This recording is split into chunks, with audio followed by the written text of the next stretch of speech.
With nature's blessings, we always start all our sessions, and welcome to the MSME Problem Statement Session. Myself, Jessica Prabhakar, founder and director of the DPurpose Foundation, and we have Lakshmi, COO of the DPurpose Foundation. Very happy to have you, Adarsh, with us today for the MSME Problem Statement Session. So as you might know, this initiative is from the United Nations specific wing called Unleash, as well as our NGO, the DPurpose Foundation. And what we're trying to do as a unique, step towards impact, what we're trying to do is to get real problems of MSMEs and provide solutions by enabling and supporting student entrepreneurs, student innovators, along with our global mentors, experts and trainers who will work together to solve the problem of the MSME, especially with innovation, technology and in manufacturing. So this is the whole setup as part of the second edition of Hack4Purpose event that we are conducting from June to December. First, we're going to give you some guidelines as to how this process works.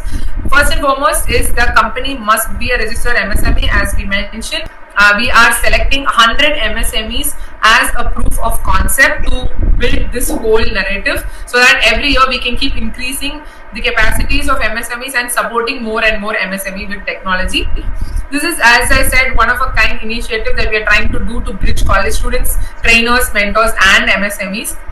So 100% guarantee that you will get absolutely the exact output which you're looking for might not be the case, but however, as much as possible, we'll try to get you a viable prototype which you can actually use in your industry. Also, there is no cost, no payment of any sort that is involved, which is expected from the MSME. This is completely an initiative just to support MSME, so there will be no payment or cost or charges that is involved. It is only that we need the problem statement from your side. Also, as far as the IP or the patent is concerned, anything that arises as a product or innovation throughout this process mostly will belong to the MSME only. However, we would like to keep it on a case-to-case basis. As I said, this is a unique initiative, so we are trying to be as fair as possible to all the parties involved. This whole process starts from June, and June we will publish the problem statements you have given along with your company logo in the website. Students start applying, and by September we will filter out and pick particular students, assign them with trainers and mentors. They will go through the complete training, build the products together, and the grants will be given to the selected teams. So this is how the whole process will work. First, I would like to request you to start off by saying about your company, name of your company, what kind of products or services your company does, what is your role and capacity in the organization. So over to you. Thank you, Jessica. Thank you, Lakshmi. Thank you, DPurpose, for taking our views from the MSME point of view. My name is Adarsh Sivaraman. I am a director at Winova Enterprises Private Limited. We are a registered MSME manufacturer of personal hygiene products and cleaning liquids for corporates as well as end customers. So we are into manufacturing of varied range of products that include laundry detergents to cleaners to toilet cleaners to kitchen cleaners, as well as sanitizers, which are both alcohol and alcohol-free products, along with hand wash liquids. All our products are either acid-free or free of any harsh chemicals, and we are trying to formulate all products which are safe for skin contact. Thank you so much. We also have one more company which is registered in Bangalore, which processes both mixed waste as well as wet waste in Bangalore. Today we are processing about 300 tons per day. That company is called Sakaram Alternative Fuel and Energy Private Limited. I am also a director in that company. Awesome. So now we're going to go into the problem statement section. So we would like to request you to provide us any of the problem statements which can either cut down your costs, save you money, or try to bring you additional revenues, maybe a waste to value sort of product or other byproducts which can bring you additional revenue. So any aspect where we can help you really to cut down costs or to bring costs or to bring revenues, you can elaborate on such problem statements for us. Right. So I have two problem statements. The first problem statement in my manufacturing facility is that we get a lot of we buy and procure a lot of raw materials. and those raw materials either come in large container cans or we bring it in. They are either brought in large container cans or they're either made in large gunny sacks. Okay. Now the problem here is that because we are procuring so much, we are forced to basically sell it as scrap. Now I may be buying 3 to 4 tons of raw materials. Okay, that 3 to 4 tons of raw, or even 5 tons in some cases, and each comes in 200 kg cans. So you can imagine that is divided by 2 is about 250 cans every month. Into 12 is 3,000 cans.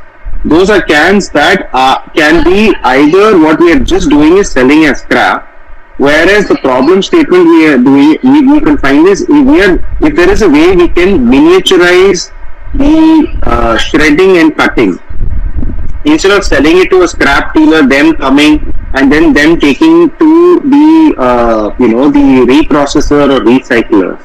We are looking at where, because we get a lot of waste. Once we use the raw material, the packaging of those raw material are waste. There is no purpose for us, right? So therefore, and then in the end, I am selling this, and I'm also buying fresh bottles from the market. For me to convert the raw material, once I've converted into the final liquid, I'm packaging it. So what would happen is, if we can miniaturize the shredding and cutting, because these jerry cans are high quality HDPE bottle cans. They are made of, they're very strong because they're supposed to handle 200 kgs of material. If we can shred it in our own factory at a low cost machine, right, what would happen is we can sell the pellets directly to a bottle manufacturer and get those bottles made for us as a circular system. So you can imagine I'm selling jerry cans on one side, which are huge cans, as scrap, and I'm buying fresh bottles. In this case, if I'm able to shred it or pelletize those bottles in a machine which, let's say, is less than, let's say, 5 or 10 lakhs, right? Because a full automated setup, I recently visited Plast Asia in Bangalore, where a lot of plastic manufacturing and green polymer manufacturing companies are there. The machine, a low-cost machine, is somewhere, for a fully automated setup, is somewhere around 25 lakhs. That includes washing, cleaning, cutting, and grading. But here, if I just take one step of that process, and if I'm able to pelletize and then sell it to the manufacturer of the bottles directly, I can take these raw materials and get bottles made of my choice, and therefore not only is the bottle manufacturer going to get a low cost raw material product, but because I'm giving it to my X cost, the bottles that come out of it, I may also get a discount. And the second thing is, if I have imagine today when you go to a bottle manufacturer, they will say that, sir, you have to order minimum of 5,000 bottles, minimum of 10,000 bottles, depending on the size. If I have to buy a 200 ml bottle or 250 ml bottle, they'll say that minimum needed is 10,000. If it's a 1 liter can, 5,000. What if my demand is only for 1,000? Right. Again, plastic excess is getting produced, and it is creating additional warehousing cost for me. At the same time, it's an additional environmental hazard. You're producing unnecessarily a high amount of plastic, which is not needed. In this way, if I give to him 5 tons of material, and if I'm able to take back 2 tons, right, he can still run his production because I've supplied the raw material, and I can only take what I need for the moment, rather than fall into the requirements of what the bottle manufacturer may need. Right. So this is a way where I see that, government and state government are statutorily enforcing, EPR, the plastic responsibility, extended producer responsibilities on companies. I feel like this is a much easier way to create that circular economy and solve that that problem which we have, where we are using plastic, throwing it away, and then buying fresh plastic unnecessarily. So this is like a problem statement, because MSMEs today, if they're trying to say something innovative, I have a product which is a hand wash liquid which is completely made of natural ingredients. That is completely made of all safe chemicals, etc. But imagine my packaging is plastic, right? It's counter. It's like it's defeating the purpose of all the research and development I've done of creating this product, because it is in the end put into a plastic container. And a lot of brands today are also trying craft packaging, or they're trying to put into aluminum foils. But at the end of the day, the bottle caps are made of plastic, or the inner lining is made of plastic, and therefore the biodegradability of those products are also into question. Yes, I think it's really perfect that you have thought this out as a complete, closed loop cycle. Like you rightly mentioned, when you are procuring, again, it makes sense if you can in-house itself get the shredded sample and then give it again for the packaging part. So that will be a complete circular loop, as you mentioned. So I have one question here. When you talk about procuring a raw material, it is completely dry or is it wet as well? If you have liquid left over in the jerry can, then that is another process where you have to wash it and again before we shred it. Yeah. Is it dry or? It is a combination of both. So, for example, I have to give you an example. I have there's a chemical by the name of sodium lauryl ether sulfate (SLES). It's a normal surfactant people use in hand wash, shampoos, etc. That comes in a paste form or in a pellet form. Okay. At the same time, I make hand sanitizers, which is isopropyl alcohol. So isopropyl alcohol is liquid form. I also have a chemical or a coconut derived product called CAPP. So CAPP is gel-like structure. So, you have all three. I have semi-solid, I have liquid, and I have dry when these come in these cans. So, what we usually do is we wash these cans and sun dry them. Because, as you said, I cannot, with residue in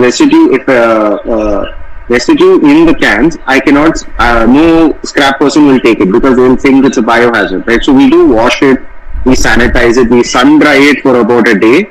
But then in the end, after doing all this nice work, it is still being sold as scrap. And my issue is tomorrow the scrap dealer can do anything with it. I don't have a certificate per se where the end producer, where that end user is going to be. He could repurpose it, he could also sell it, or it could go into a dump yard. Right. So it's good that you're already washing and you have the whole setup in place for the drying, and that solves pretty much half of the problem, because some of them actually just discard. Coming from a basic recycling background, I can see that there are most of it like this, and then once we shred, then they go to wash it, and it's a whole big issue there. But since you already give it in this form, that's great. If there is anything missed out, please let me know with this problem statement. If not, you can tell us other problem statements you have, and then we can proceed to finish the session. Sure. So, alternatively, it could be like how large companies use solar power companies as an electric, the weaning agreements where they'll consume electricity, but they're producing solar. So, what we could do is, even if it doesn't come for my consumption, let's just say they use this batch of shredded pellets from my raw material consumption into making, let's say, crates. Now I have an X amount of crate, whatever the produced product or credit which is there with me. Using that, at least I can make fresh bottles. So even if I don't consume it, and even if my consumption exceeds what I am producing out of my facility, in some way there is at least a rotation of existing material going back into the system directly instead of via a third party. So let's just say my shredded batch goes to making crates, and that is used as a in the agricultural industry. Right now, I can still buy a fresh batch, but at least I would have processed a good portion of these plastics into a raw material which could be used by at least bottle manufacturers. That credit, at least that can be used in my favor, because that cost I can adjust against my final product output when I procure from them. If you look at EPR, this is what EPR basically does. When you are actually responsible for the production, there are companies which do this and they'll give you the certificate. So there are companies which provide this service as such. If you would like to do it in-house, then we can provide the equipment or necessary a circle or setup for this. So we will take this as one of the statements. Is there any other problem statements that you would like to share with us?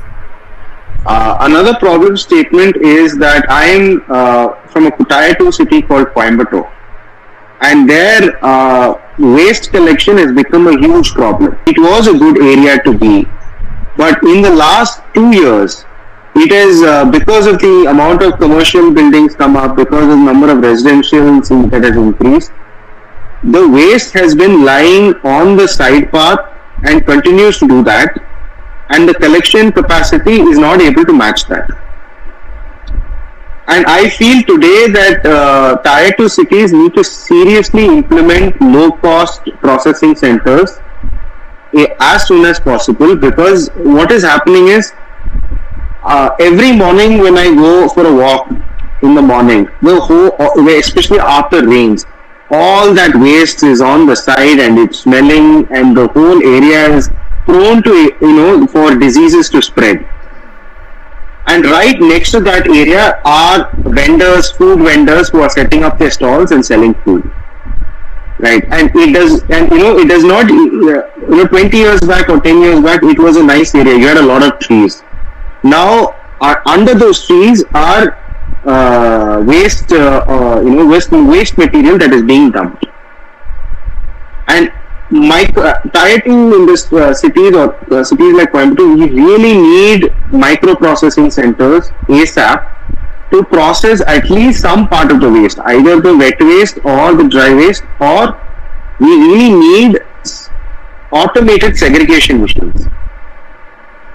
Okay, because people don't know the difference between PET, LDP, HDP, paper, paper at least they know, but then between these three, they all just dump it together and put it in one shot. And again, we are spending a lot of money trying to segregate it, or what it is.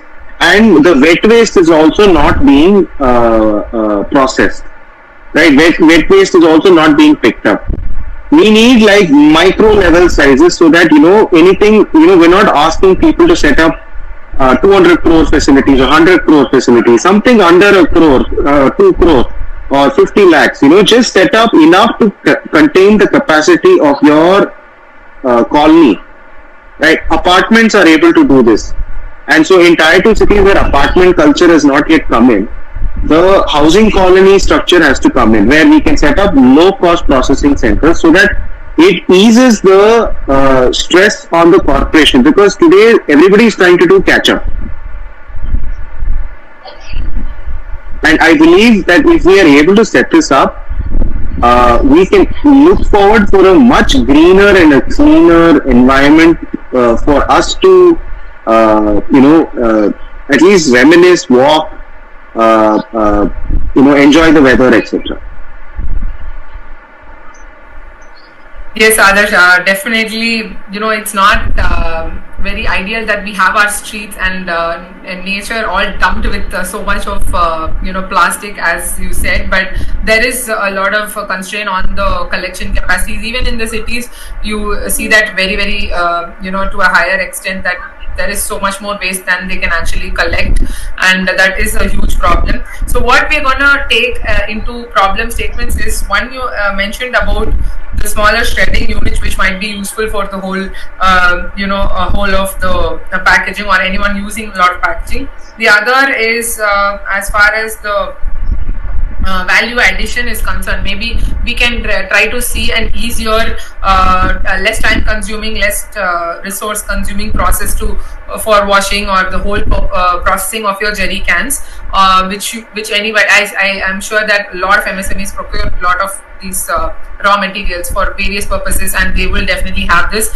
And not everybody is going to sit and wash, but if we can come up with a process which is easier for you guys to sort of put this together at a very less price, then that will ease the whole process, and you will get more money for selling this as a valuable product than just a scrap. Right, so that would be one of the other problem statements that we will take. And to set up micro-processing centers which are more automated in segregation aspect, which you mentioned, more than the higher capacities, coming for a lower micro-processing capacity, which is automated for segregation and at an affordable cost. So I think we can take these three very valuable information and insight as a problem statement from your side. Is that fine? If we yes.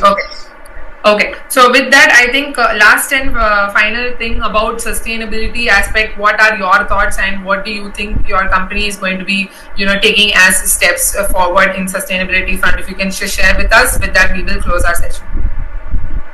Yes, from the sustainability front, we are consciously looking at trying to implement a circular economy where we are trying to, reprocess whatever we are procuring, or how we can get back what we have produced back in, or find a path to making sure that some products, or at least the products which we are producing, the raw materials are being procured from either natural or reprocessed sources, so that there is no fossil fuels or no original sources that are not unnecessarily depleted. Right, we're at a very, very nascent stage. So I think that going forward, we're just trying to build that system of how we can reuse what we are procuring in a way that it doesn't add further harm, because the products we are producing out of our factory are at least safe for the environment. We want the packaging to do the same. Thank you so much, others. I think that was the thought process behind it itself. To see, we are procuring, we are producing, we are looking for the whole of manufacturing, whole of setup, or whole of managing MSME itself is a big task. But you have put in the thought of bringing in the circularity and sustainability, and it's really, really highly appreciated from our side. We are very grateful for all the initiatives and all the thought process that goes into real-time impact, and super grateful for your time and valuable information today. We will keep you updated about the progress, how this whole thing pans out. Thank you so much, and have a great evening. Thank you so much, ma'am. Thank you so much.